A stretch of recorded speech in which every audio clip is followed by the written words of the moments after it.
Driving ను వృత్తిగా ఎంచుకునే యువతకు ప్రపంచ వ్యాప్తంగా ఎన్నో గొప్ప అవకాశాలు ఉన్నాయని కాకినాడ జిల్లా ప్రజా రవాణాధికారి శ్రీనివాసరావు తెలిపారు. కాకినాడ ఆర్టీసీ కాంప్లెక్స్ లో గల ఆర్టీసీ హెవీ డ్రైవింగ్ స్కూల్లో శిక్షణ పూర్తి చేసుకున్న 19వ బ్యాచ్ కు సర్టిఫికెట్ల పంపిణీ కార్యక్రమం జరిగింది.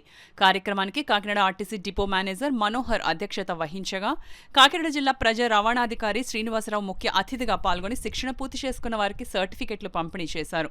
ఈ సందర్భంగా డిపిడిఓ శ్రీనివాసరావు మాట్లాడుతూ డ్రైవింగ్ వృత్తి ఎంచుకున్న యువతకు ప్రపంచవ్యాప్తంగా ఎన్నో అవకాశాలు ఉన్నాయని వాటిని అందిపుచ్చుకునేందుకు ఏపీఎస్ఆర్టీసీ హెవీ డ్రైవింగ్ స్కూల్ వారధిలా నిలుస్తూ వారికి సుశిక్షితులైన డ్రైవర్లతో శిక్షణ అందిస్తుందన్నారు. ఈ కార్యక్రమంలో driving instructor Ramarao, safety driving instructor Srinivas, శిక్షణ పూర్తి చేసిన అభ్యర్థులు పాల్గొన్నారు. ఆర్టీసీ ట్రైనింగ్ లో 35 రోజుల పాటు వీళ్ళకి శిక్షణ ఇవ్వడం జరిగింది.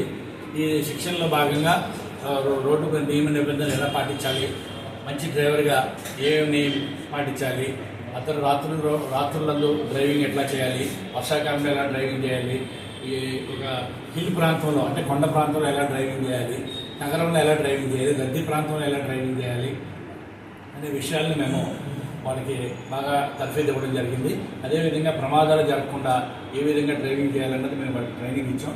ఈ ట్రైనింగ్ అయిన తర్వాత వాళ్ళు జీవితంలో మంచిగా డ్రైవర్గా రాణించి అభివృద్ధికి వస్తారని ఆశిస్తున్నాము. అదేవిధంగా ఈ ట్రైనింగ్ మరి నెక్స్ట్ బ్యాచ్ మళ్ళీ ట్రైనింగ్ స్టార్ట్ అవుతుంది. 16 మందికి మేము ఎంపిక చేస్తాము.